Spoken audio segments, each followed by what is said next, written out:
Hey guys, welcome back to another video. I wanted to do a video on my rehab.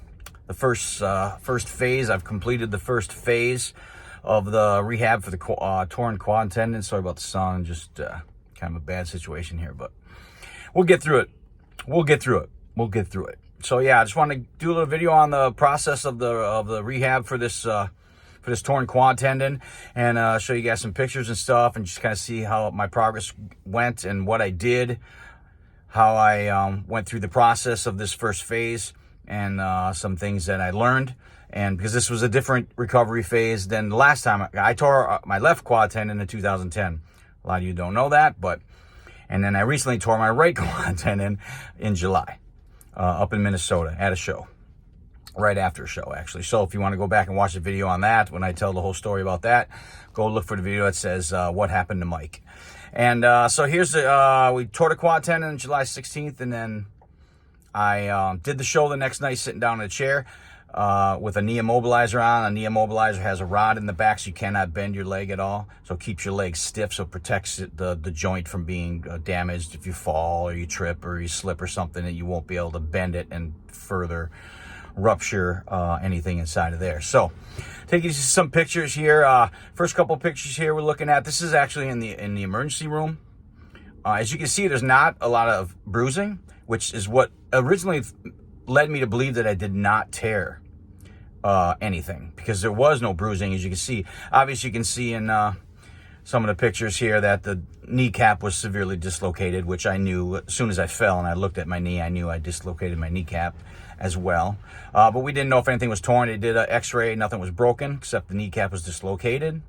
There was a little bit of a chip that broke off from the kneecap, but they weren't sure if that had always been there my whole life or if that was from this fall. But the kneecap was dislocated. They were not sure because they didn't do an MRI at the emergency room. So we get out of the emergency room. I was not in any pain, by the way, and which was really weird. I don't know why, if I was just in shock or what, but I was not in any pain at all. So weird. But anyway, so we leave the emergency room. Here's a picture of me the next night playing the show, the second night at the casino, sitting down in a chair with my knee immobilizer on. This little picture of me in front of my pedal board. It was the first show that I ever broke my own rule in the band, which is absolutely no shorts on stage. So it was the first time that I ever broke a rule that I instituted in the band. But trying to get a pair of pants over a completely straight leg was almost next to impossible, and it was just more comfortable to have shorts on, and everyone in the band obliged me breaking the rules. So so we did that show. We went home and got to go get an MRI done. So this next picture here, this is when I got home after the weekend up at the casino where I fell and damaged and ultimately tore this quad tendon. So now you can see some of the bruising is coming on the knee. Over here in this other picture, you can see some of the bruising is starting to happen. And this bruising would get worse over time for the next few days. So it really wasn't until then that I started seeing the bruising. So head into the doctor, we do an MRI. Now, in my heart, I knew I tore the quad tendon when I was in the emergency room in Minnesota, because there's two functions of your quadriceps muscle. One is bending the knee, straightening the knee, and the other is lifting the leg up from a prone position. Those are two very quad-centered movements that require a fully strengthened and fully attached quad. So when I was in the emergency room, I could not lift my leg. And I think I may have told one of the band members there in the emergency room with me that I'm pretty sure it's torn because I can't lift it. And that was exactly the test when I tore my left quad tendon in 2010. First thing the doctor asked me when I laid down on the bed is, he said, raise your left leg. And I said, I can't. And he said, yeah, it's torn. So I kind of knew it was torn anyways. So we go get the MRI. MRI shows that it's 78% torn. So ultimately it's a full tear and a dislocated kneecap, actually, which we already knew. So we go in, we have the surgery on July 21st. I did a show. This picture is from the show I did the night before. They wanted to do the surgery. We went in to see, get the MRI and read the MRI results on Tuesday. They wanted to do the surgery on Wednesday. I begged and pleaded with the doctor. We had a show on that Wednesday night, and I'll show a picture here of me sitting down at that show. We had a show that Wednesday night, and I just didn't want to cancel that close to the show, and I figured I did 2 shows sitting down with obviously a torn quad. I might as well do one more before we get surgery. So he was kind enough to oblige, and we moved the surgery to Thursday, the 21st of July. So on Thursday, the 21st of July, we had the surgery.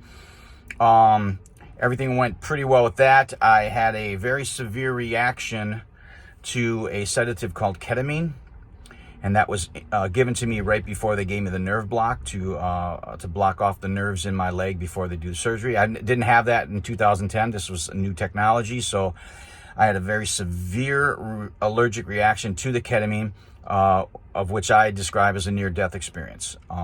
And I still haven't told that full story, which I will tell next in a separate video. Very stressful, very emotional, very scary time in the emergency room. As you can see by this note from my chart, patient experienced extreme hallucinations from the ketamine, which is an understatement to be honest with you. So we get back after the surgery. Surgery all goes well. Other than that, I get back home. Here's a couple pictures of me when I get back home. Obviously, you can see very swollen from the surgery. The swollenness stays for quite a while, for several days. So the protocol here is the first 6 weeks, you cannot bend the knee. You're in a knee immobilizer. You're in a brace that's locked at 0 degrees flexion, and 0 degrees extension. So you can't bend your leg at all. So for the first 6 weeks, you are not bending your leg at all. So you have to get around that way. You have to shower that way. You have to sleep that way. You have to sleep with the brace on. I think I slept with the brace on for 10 weeks. Before they allowed me to take the brace off while sleeping. So very uncomfortable. A couple pictures here, me just chilling on the couch, obviously. Ice in the knee for the first couple of weeks. I had to wear these compression bandages on both legs, as you can see in this picture, because I was trying to prevent blood clots. They put me on a baby aspirin, and, you know, I called the doctor 2 days later. I'm like, I've never had any issues with, blood clotting and any type of blood issues of that nature. I'm like, I don't really think I need to take a baby aspirin. And they said, yeah, you probably don't have to take it, looking at your health history. So he said you can take that off. But yeah, just a couple other pictures of me on the couch here. And as you can see in these pictures, the wound is starting to get a little bit better. The swelling's starting to go a little bit down. In this picture right here, you can see the new scar on my right knee, and then you can see my old scar on my left knee from my left quad tendon tear. So apparently I wanted to have a matching scars on my body. So to just go along, one thing I did do is I was going to be off work for 3 months. So you're off work for 3 months. For 6 weeks, you got to kind of not stay off your foot. You can be on your leg and put the weight on it. You just cannot bend it at all. So you have to keep it straight. You have to ice it a lot. The first 2 weeks, you have to stay off of it pretty much all the time. I did go back to playing shows a couple weeks after we had the surgery, and we only missed one show, and that was a show that was scheduled 2 days after surgery. And I'm glad I did listen to the doctor, because I did want to try to play that show, but the doctor said the nerve block is going to be wearing off about that 48-hour mark, and you are going to be in some severe pain at that point. And he was right. So I'm glad we canceled that show. But we come back a couple weeks later. Here's a picture of me and my daughter, Michelle. I think this is at St. John the Evangelist, which is July 28th. So I guess that's a week after surgery. Back out there doing a show and sitting in the chair, just like I did before the actual tear. So we move on here. I did take some time. I figured I was going to be off work for 3 months. I'm going to try to use this time to my advantage. I worked on my cookbook, got that completed. That's waiting to go to the printer right now. And I also just went back and dug up some old guitar technique books that I had. I downloaded a guitar technique and dexterity course. And I just started working with a metronome, and I just really started working on my guitar playing over this. I figured if I was going to be off work for 3 months, I'm just going to really dig in and just really improve my guitar playing and try try to come out of this with some type of positive, you know, balance, where I come out of it a better something, a better player. And I just wanted to come out of this being a better guitar player for the band. And so I spent 3 months woodshedding. I never played more guitar than in my house than I did when I was off with my injuries. So here, this little video right here is me just starting the very first exercises before I start PT. Is just me trying to raise this leg with the knee immobilizer on. And you can see I get about 3-4 reps, and that's about all I can do. It's very difficult when your quad muscles are sitting around doing nothing for weeks and weeks and weeks on end, and then you get, you know, a month or so out, you know, 2 months out, and now you're going to start working these quad muscles again. You lose a lot of strength. And as you're going to see, this process is far from over. This is just the first phase. So there, I'm just trying to work on some exercise they gave me to raise my leg. So then we fast forward to, you can see how the wound is kind of getting better. You can see how it's getting much cleaner. I'm getting the tape off. As we go through some of these pictures here, you can see that the wound is healing up very nicely. The swelling's starting to go down very well. This next picture here is me playing another show. I think this was probably the end of July. Still in the knee brace. The weird thing about the knee brace was I make a lot of my pedal switches with my left foot, and because I could put all my weight on my right foot, it wasn't stable. It didn't feel stable to me. So it was hard for me to make switches with my left foot as I am accustomed to. So I actually had to relearn how to make all my pedal switches with my right foot and use my left leg, which is the stable leg, to balance myself and lift my straight right leg up and make these pedal changes. And I still use individual pedals. So sometimes if I go do a guitar solo, when I come out of that solo, I may have to turn off 3 pedals. So I got to quickly tap on 3 pedals as I come out of the guitar solo, and I'm pretty damn good at this normally, but this was a big challenge for me, relearning how to do my pedal changes and my pedal patch switches. So, but we got through it, and here's another picture right here. This is probably in August, I believe. Another show, just still doing the shows with keeping the leg straight and in the immobilizer, and with this brace on. As you can see right here, this brace is locked. So it's locked at, 0 degrees extension. So that's extension is your knee being extended, right? So this would be beyond 0 degrees. This would be 0 degrees. So this is called flexion. So this is my calf. So this would be flexion. This is extension, right? So it's locked at 0 degrees extension. But after the 6 weeks, they open it up to 20 degrees, I believe, if this picture shows right. So you can see 20 degrees, 30 degrees in a couple of these pictures here is not much. It's not a huge bend. And the idea is to get to 90 degrees. Once you get to 90 degrees, then you can finally do strengthening exercises. But until you get to 90 degrees, you can't do any strengthening of that quad. All you can do is the physical therapy was basically electrostimulation with diodes on my leg to get those muscles to start waking up and start firing again. A lot of exercises I did at home was a lot of leg lifts, a lot of hip extensions, some bridges. Those of you guys are familiar with these exercises. They're just very simple core exercises to bring back into the mix your core, because you haven't used your core because you've been sitting on your butt for 6 weeks, 8 weeks. And resting. So when I would go do the show, obviously I would do the show and I'd be on my feet. But the other days when I was not at the show, I just laid around. In fact, the first week, I didn't even sleep in my own bed the first week. So, but, people are like, well, you're out doing the shows and stuff. Yeah, but, when I was not at the show, I was sitting on the couch and icing my knee every day and staying off my knee.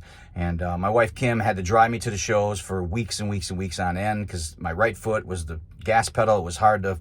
you can't bend your leg at all. So imagine sitting in your car and not being able to bend your right leg and press on the accelerator. And and we have 2 big trucks. We have a Jeep, we have a big Durango and everything. But even though the seats go all the way back, you still need at least 40 to 50, I would say 40, 50 degrees bend in to sit comfortably in a car, which I couldn't do. So, so Kim drove me to the shows. She went to way more shows this summer than she probably ever would go to. So God bless her. But... so here we go. So yeah, so we're locked at 20 degrees or so. You see, here's a picture for me coming in the follow-up when we're getting ready to start therapy. You can see I still got the brace on. But as you can see, my knee is really starting to heal up here.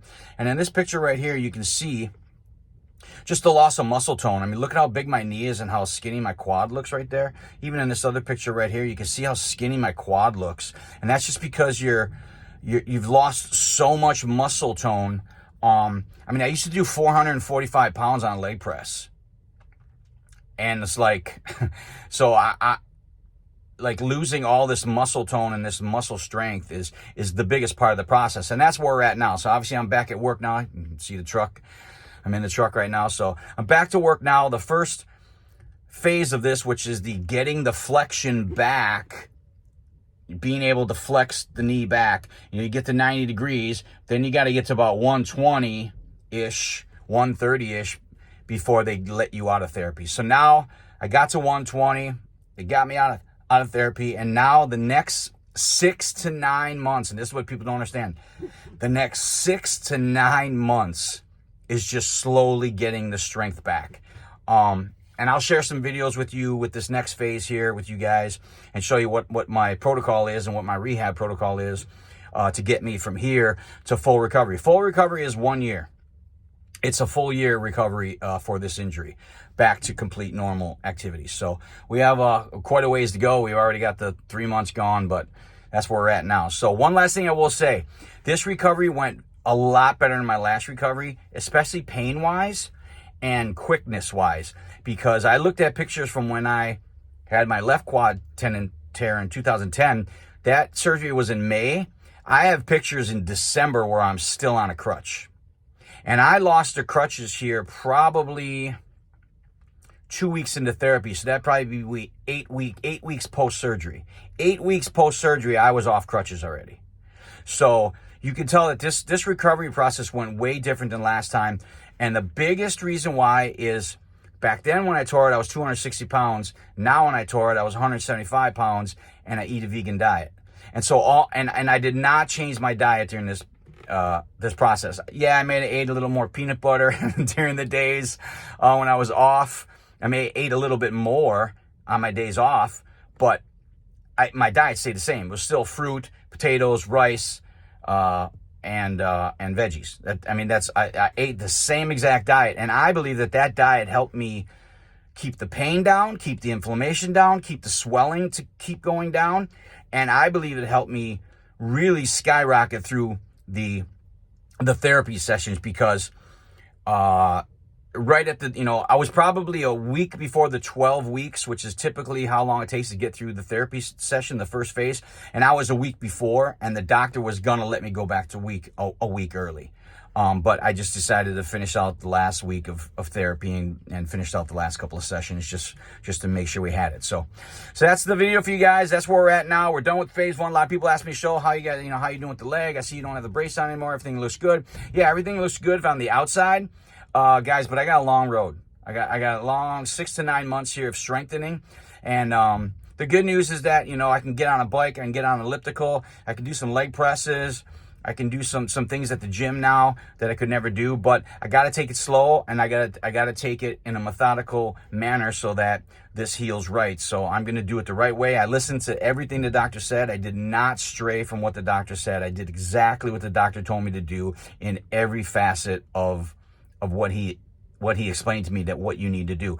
Physical therapy, they gave me the exercises. I did them every day. I did them every single day. Now the exercises that I have to strengthen this, I do them 2-3 times a week in the gym. So I'm doing the work, and that's the thing I got to tell you. When you have an injury, 2 things are going to help you recover. Number 1, listen to the doctors and do the flipping exercises. I know it's a pain, and sometimes it's painful, and it's very uncomfortable. Some of these exercises were very uncomfortable for me to do, especially early on after surgery, but you have to do them because it will make a difference in your recovery and how you rehab your injury. So that thing, and a vegan diet where you're not putting things into your body that are causing inflammation because you're in an inflamed state already. The thing you want to do is do stuff that is taking away inflammation. If you're going to be eating cheese and dairy and meat and eggs, you're just adding inflammation to the body. A big part of my success in this whole rehab, this first phase, was the vegan diet 100%. I will stand by that a million times over. So thanks guys for watching. I'll keep you up to date on the next phase here. I'll throw some videos together of the exercise routine I'm doing now, but now it's just a boring, tedious 6 to 9 months of 2 to 3 times a week doing lower body work to regain the strength in my quadriceps. So all right guys, love you guys, thanks for watching.